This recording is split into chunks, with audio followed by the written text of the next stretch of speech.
बोली शंकर भगवान की जय। माता गौरी पार्वती गणपति ललनमा की जय। हर हर महादेव। देवों का देव महादेव जी के चरण में प्रणाम करती हूँ, मेरा प्रणाम स्वीकार हो। माता गौरी पार्वती के चरण में प्रणाम करती हूँ, मेरा प्रणाम स्वीकार हो। गणपति ललनमा के चरण में प्रणाम करती हूँ, मेरा प्रणाम स्वीकार हो। सब गुरु भाई बहना के चरण में प्रणाम करती हूँ, मेरा प्रणाम स्वीकार हो। माता और पिताजी के चरण में प्रणाम करती हूँ, मेरा प्रणाम स्वीकार हो। गुरु भाई बहना, मैं एक कथा सुनाने जा रही हूँ, इस कथा को पूरा सुनिए और रहस्य जानिए। हर हर महादेव। गुरु भाई बहना, एक गांव में नदी के किनारे वो गांव था। उस गांव में एक रिक्शा चालक भैया रहते थे, गुरु भैया। भगवान का सच्चा भक्त थे गुरु भैया, रिक्शा चालक भैया। प्रतिदिन सुबह उठ के और उनके पास एक गैया थी, गैया को भोजन देकर बाग बगीचे में जाकर फूल बेलपत्री लाके और महादेव के मंदिर जाते थे। महादेव में उनका आस्था जुड़ा हुआ था। महादेव का मंदिर तो उनका दिल में बसा हुआ था। देव आदि देव महादेव उनके हृदय में बसे हुए थे। गुरु भैया रिक्शा चलाते चलाते भी हर हर महादेव जापते थे। एक तरफ भोजन भी कर रहे हैं, लेकिन उनके मन में हर हर महादेव की गूंजे उठते रहता था। धीरे धीरे समय बीता और भैया जो थे उनका नाम सोहन था और उनके एक भाई का नाम मोहन था। मोहन बड़े थे और सोहन छोटे थे। शिव भक्ति के कारण उनके मोहन भैया जो थे वो अलग कर दिए कि ये तो दिन रात पूजे में रहता है, बिना पूजा पाठ के लिए खानो नहीं खाता है। 3 घंटा पूजा करता है तो क्या कर लेगा, क्या कर लेगा, इस जिंदगी में कुछ नहीं कर पाएगा, इसलिए इसे अलग कर देंगे। सोहन भैया के मोहन भैया अलग कर दिए। क्या होता है दीदी कि सोहन भैया का बहुत गरीबी हालात हो गया। उनका जिंदगी जो था गरीबी से तंग आ चुका था, लेकिन फिर भी सोहन भैया रिक्शा चलाने के लिए नहीं छोड़े, भगवान के भक्ति नहीं छोड़े, भगवान के भक्ति नहीं छोड़े। सोहन भैया का लगातार 4 बेटी हुआ। सबसे बड़ा बेटा हुआ, सबसे बड़ा बेटा था, जन्म लिया। और सोहन भैया के जो बड़ी भाभी थी वो जन्म लिया तो क्या की कि बच्चा को नदी में फेंक लाई। जो उसके बड़े भाभी थे, सोहन जी का बड़ी भाभी, उनका बच्चा को नदी में फेंक लाया। बच्चा 3 साल का था और उसके बाद लगातार 4 बेटी हुई। 4 बेटी हुई दीदी। सोहन भैया और गरीबी में जूझ गए, लेकिन मोहन भैया का लगातार 4 बेटा हुआ। लगातार 4 बेटा हुआ। सोहन भैया का गरीबी तो सर पे तांडव करने लगा। उनके घर में रोटी भी मिलना बड़ा मुश्किल हो गया। उनका सब लोग, टोला मोहल्ला, गांव पड़ोसन सब कोई हंसने लगे कि देखिए ज्यादा पूजा पाठ करता है, इसीलिए भगवान ने 4-4 गो बेटी दिए हैं। और एगो बेटा जो भगवान जन्मों दिए से पता नहीं धरती खा गया कि आसमान में उड़ गया, उसका भी पता नहीं है। इसीलिए पूजा के बहाने ये पाप करता है। सोहन भैया के भाभी तो अपने बेटा को देखकर एकदम ताना मारते रहती थी कि हमको 4 गो बेटा 4 बहू आएगी, 4 गो बेटा 4 गो बहू आएगी। फिर भी सारी बात संतोष करके, हिम्मत करके, सोहन भैया का सहनशीलता, कलेजा मजबूत था, सहने वाला, सह सह के रहते थे और किसी को बात का जवाब नहीं देते थे। धीरे धीरे धीरे धीरे धीरे सोहन भैया का जो कन्या थी, पुत्री थी, बड़ी बेटी राधा, वो बड़ी हो गई, शादी का योग हो गई। सोहन भैया कहते हैं कि उसका ब्याह भी करना है। रिक्शा चला के कभी कभी तो पेट पर भी आथपत आ जाता है। हे भगवान, अब क्या करें। सोहन भैया रिक्शा चलाते चलाते एक दिन कोई गाड़ी वाला मार दिया और उनका पैर जो है टूट गया। सोहन भैया लंगड़ा हो गए। सर पे बेटी का ब्याह का तांडव उनका मचा रहा था। सारे लोग का ताना भी बड़ा मुश्किल हो रहा था। फिर भी सोहन भैया दीदी हार नहीं माने, भगवान का भक्ति और पूजा नहीं छोड़े। उनको विश्वास था कि भगवान एक दिन मेरा नैया बेड़ा पार करेंगे। सोहन भैया की पत्नी कुसुम बहुत रोती थी कि महाराज, जो नरको हाथे भगवान को छूता है उसको भगवान सब कुछ दे रहे हैं, लेकिन हम इतना पूजा पाठ करते हैं दोनों पति पत्नी, तब भी भगवान इतना हमें दुख दे रहे हैं, क्या करें। चार चार बेटी मेरे सर पे सियाना हो गई है, शादी करना है। अब तो आप अपाहिज भी हो गए, पैर भी टूट गया, आप लंगड़ा हो गए हैं। इसका प्लास्टर कराने का भी मेरे पास पैसा नहीं है। उनकी पत्नी क्या कर दी कि लकड़ी पैर में उनका बांध दी और लकड़ी पैर में बांध के और बोली कि इसको चलने में आराम हो जाएगा इससे। सोहन भैया को कोई अगर जो दान में भी देना चाहता था तो इतना ईमानदार थे कि अपना कमाई का एक पैसा ही उन्हें संतोष था, किसी को दान दिया हुआ भी वो नहीं लेते थे। परिवार वाले भी मदद करना चाहे लेकिन वो मदद नहीं लिए। भगवान जो है भोलेनाथ उनको सर के आगे भी, उनके आगे में भी कुछ रुपये गिरा देते थे, लेकिन वो पैसा लेने से इनकार कर गए। शंकर भगवान कहते हैं कि वाह रे मेरा भक्त, इतना सच्चा और ईमानदार, अब मैं क्या करूं, कैसे इसका मदद करूं। पार्वती कहते हैं कि आपके भक्ति के लिए वो भक्त इतना ये सब कुछ खो दिया है, और यदि उसका आप नहीं मदद करेंगे तो ये भगवान का आपका नाम कलंक है। शंकर भगवान कहते हैं कि देवी मैं क्या करूं, वो तो रिक्शा चलाने वाला इतना सती है कि 1 रुपया किसी से लेता भी नहीं है, कैसे उसको दूं। पार्वती कहते हैं महाराज दीजिए नहीं, उसके साथ मेहनत कीजिए, क्योंकि उससे रिक्शा नहीं चल पाता है तो आप उसका अंदर में प्रवेश कर जाइए। शंकर भगवान ने कहते हैं कि अच्छा। शंकर भगवान ने खुद का उसका रिक्शा चलाने लगे। वो रिक्शा पर तो जरूर बैठता था, लेकिन उसका रिक्शा शंकर भगवान चलाने लगे। और शंकर सबका रिक्शा जो है 1 चक्कर लग रहा है तो उसका 7 चक्कर लग रहा है। जहां भगवान विराजमान हो गए तो कहां रुकने वाला है, 7 चक्कर लग रहा है। सबका कस्टमर नहीं बैठ रहा है रिक्शा पर, लेकिन उनका रिक्शा पर तुरंत कस्टमर आ रहा है। एक दिन शंकर भगवान उसका मदद किए, बहुत सारा पैसा कमा लिया और घर गया तो अपना पत्नी को दिया। पाँव में लकड़ी बंधा हुआ है, पाँव में लकड़ी बंधा हुआ है दीदी।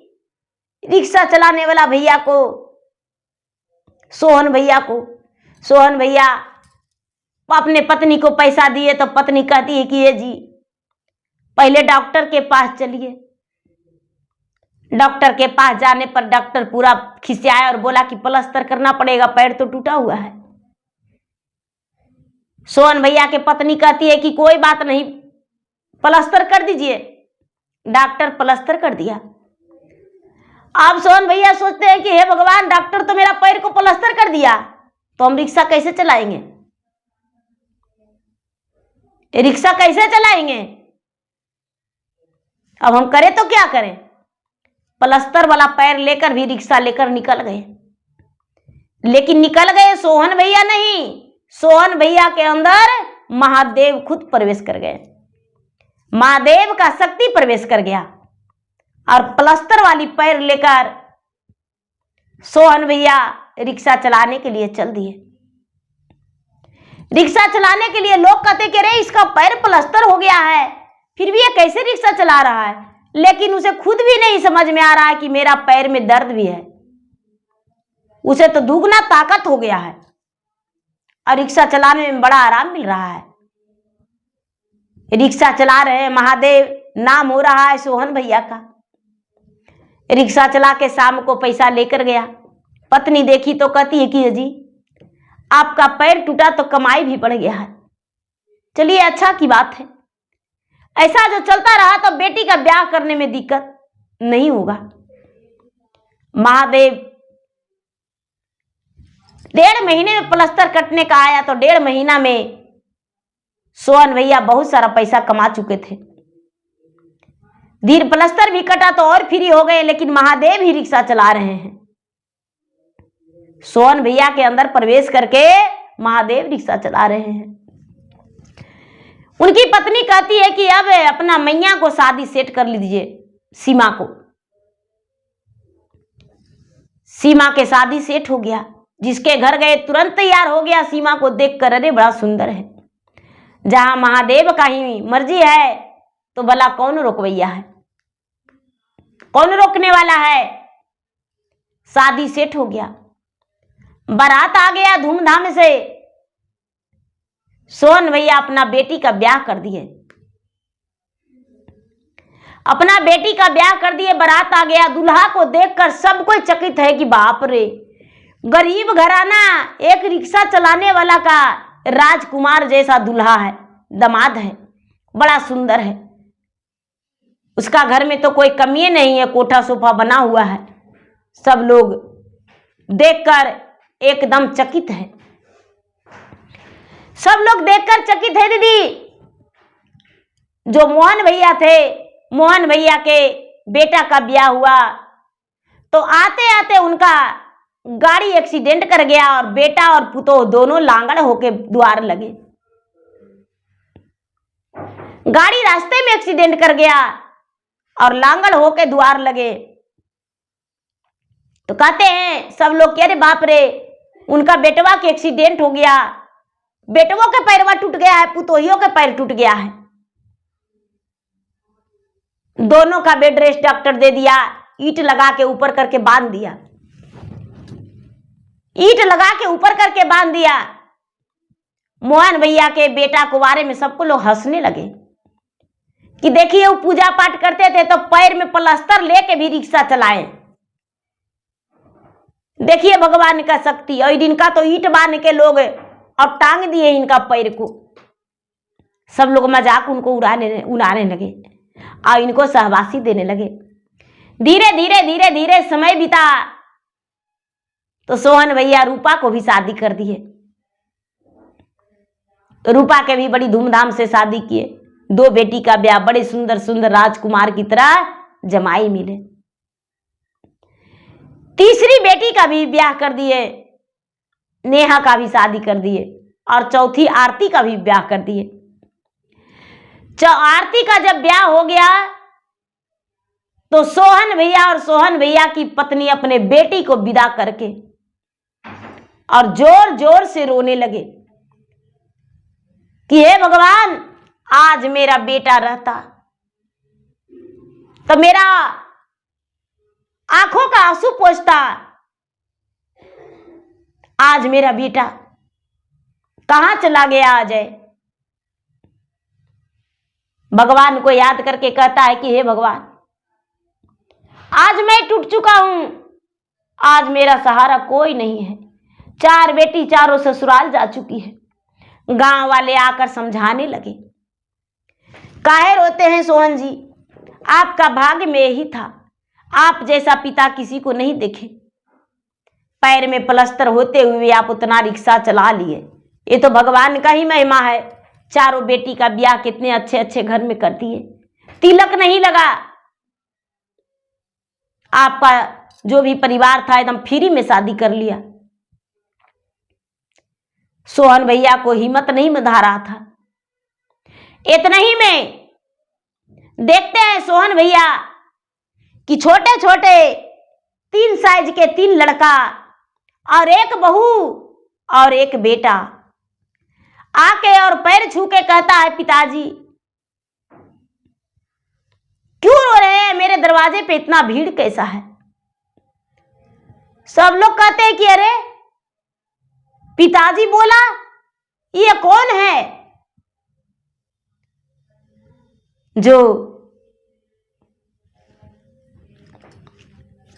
बेटा थे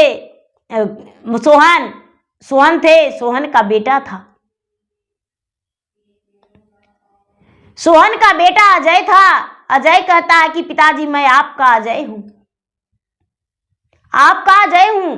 अरे बेटा तो तू 3 साल के था, कहां चला गया था। नहीं पिताजी ऐसी बात नहीं है, मुझे बड़ी मां ने बहता हुआ पानी में गंगा के लहरा में फेंक दी थी, और गंगा के लहरा में जब फेंक दी थी पिताजी तो हम दहल दहल दहल दहल दहल दहल एक ओर में लग गए नदी के किनारे। अब एक राजा उसी रास्ते से नदी के किनारा दिया घोड़ा अपने सवार होकर जा रहे थे, और जब नजर पड़ा तो मुझे छान लिए मरा हुआ समझ के, लेकिन हम तो जीवित थे, हम बेहोश भी नहीं हुए थे। पिताजी उन्होंने अपना घर ले गया, अपना बेटा की तरह पढ़ाया। भगवान की कृपा से उनका भी 4 बेटा है, पढ़ाया लिखाया। मुझे याद था कि मेरे पिता का सोहन नाम है। मुझे गांव का एड्रेस पता था, मैंने उनको लिखवा दिया था। 3 साल के था, मुझे पता था, और उन्होंने मुझे पढ़ाए लिखाए, और मैं जॉब करता हूं पिताजी। मेरा ब्याह भी उन्होंने ही कर दिया है, और अब मुझे लगा कि मुझे घर जाना चाहिए, तो मैं घर आ गया हूं। सोहन कहते हैं कि बेटा जो तुम्हें पोसे पाले पढ़ाए लिखाए उस इंसान को हम देखना चाहते हैं, वो इंसान को हम देखना चाहते हैं बेटा, हम उनके घर जाना चाहते हैं। अजय बोला कि पिताजी देर किस बात की, चलिए। जब अजय अपने पिता को सोहन को लेकर पालनहार पिता के पास गया, राजा को देखकर सोहन झरझर आंसू गिराने लगे और कहने लगे कि बताइए क्या बात है। अजय बोला यही मेरे पिताजी है, मेरी माता है। और नहीं जानते राजा साहब, मेरे पिताजी का 4 कन्या भी थी, ब्याह करके और दरवाजे पर बैठ के रो रहे थे। 4 बहन का मेरा शादी हो गया है। राजा कहते हैं कि अजय तो बड़ा खुशनसीब है, बड़ा भाग्यशाली है, मुझे संतान नहीं होता था, और अजय के आते ही मेरा घर में संतान की प्राप्ति हो गया। मुझे भगवान की कृपा से 4 पुत्र मुझे हो गया। मैं 4 पुत्र का पिता हूं। मुझे लोग निर्वंश कहते थे, निसंतान कहते थे, बंड कहते थे, बांझ कहते थे, लेकिन मेरा घर में अजय का आगमन हुआ और मेरा घर विजय हो गया। इसीलिए मैं इसको मन से पढ़ाया लिखाया और सरकारी नौकरी लगा दिया हूं। सोहन भैया अपने बेटा और बहू और पोता पोती को पाकर बड़े धन्य हो गए। राजा को मुख भरा आशीर्वाद दिए। राजा पूरे वस्त्र देकर सोहन भैया को विदा किए अपने घर से और उनकी पत्नी को। जब अपने घर सोहन भैया आए, पूरा गांव में एकदम शोर मच गया। कि सोहन का खोया हुआ बेटा वापस आ गया। सारे लोग कहने लगे कि अरे रे रे रे, मोहन का जो पत्नी थी वो सोहन का बेटा को नदी में फेंक दिया था, ऐसा सोहन के बेटा अजय बता रहा है। सारे लोग जब थू थू करने गए उनको, तो देखते हैं कि पूरा शरीर उनका जो है एकदम बड़ा बड़ा फोड़ा हो गया है, बड़ा बड़ा फोड़ा हो गया है, जख्म की तरह हो गया है, यानी उनका बदन में कोढ़ हो गया, बदन में कोढ़ हो गया। अब उनके पूरे शरीर में दुर्गंध मारने लगा। 2 से 3 दिन में उनका शरीर एकदम बदबू मारने लगा, शरीर में पूरा कीड़ा पड़ गया, उनका शरीर देखने योग्य नहीं। चारों बेटा और चारों बहू, मोहन जी का और मोहन का पत्नी का, दोनों को निकाल दिए कि आपका शरीर में कीड़ा पड़ा हुआ है, इस घर में रहा नहीं जाता है, हम लोग कैसे खाएंगे, कैसे इस घर में रहेंगे, इसलिए इस घर से आप चले जाइए, इस घर से आप चले जाइए। और इतना कह के चारों बेटा चारों बहू मिलकर निकाल दिए घर से, चारों बेटा चारों बहू मिलकर निकाल दिए। सोहन और सोहन के पत्नी भीख मांगने योग्य भी नहीं रहे। एक जगह किसी वृक्ष के नीचे बैठकर कटोरा लेके भीख मांगना शुरू कर दिए। नाक मुन के लोग रास्ते में पार होते थे, रुपया 8 आना 4 आना 2 आना भीख देते थे। सोहन जी का चारों बेटी का पता चला कि मेरा खोए हुए भैया वापस आ गए हैं, तो चारों बेटी और चारों जमाए घोड़े घोड़सार हाथी हसार से आए, देखे अपना भाई को तो बड़े प्रसन्न हो गए कि अरे मेरा भैया ब्याह भी कर लिए हैं, मेरा तो भतीजा भतीजी सब है। और देखकर पूरे खुश हो गए। और चारों बेटी कहने लगे कि हे भगवान, अब हम भी भैया को राखी बांधने आएंगे, मेरा भी मैके में सहारा हो गया। मेरे पिताजी का टेंशन था कि मेरा बेटा नहीं है, लेकिन मेरा पिताजी को तो एक बेटा नहीं 4 बेटा, 3 पोता 1 बेटा, तो 4 बेटा हो गया। लेकिन चारों बहना को सुनने में आया कि मेरे चचा और चाची को उनका बेटा निकाल दिया है, तो चारों बेटी इनका गई अपने चाची के पास, यानी मोहन जी के पास, जहां भीख मांग रहे थे वृक्ष के नीचे, और कहने लगे कि चचा जी चाची जी इस हाल कैसे। अरे मेरे माता पिता को देख के कहते थे निपोसवा निर्वंशा, आपको 4 गो बेटा होते हुए भी कैसे संडक पे भीख मांग रहे हैं, क्या हाल हो गया, ये शरीर में कोढ़ कैसे हो गया। सोहन का भाई जो है मोहन कहते हैं कि क्या कहूं बेटी, जैसा हम कमाई किए हैं वैसा फल मिल रहा है, जैसन कमाएंगे वैसने न खाएंगे, जो बोवेंगे वही न काटेंगे। अरे मेरा छोटा भाई भगवान का भक्ति करता था तो उसको मजाक उड़ाते थे, जब वो पूजा करने को लिए बैठता था तो प्रसादी चढ़ा देता था उसको, पर हम गोबर चढ़ा देते थे। जब वो पूजा करने के लिए बैठता था तो अपना बच्चा से हम लैट्रिन करवा देते थे, वहां पर शांति से उसको हम भगवान को ध्यान भी नहीं लगाने देते थे। इतना बड़ा अपराध किए, तो अपराध किए तो फल तो मिलवे करेगा, ऐसा कह के और दोनों पति पत्नी रोने लगे।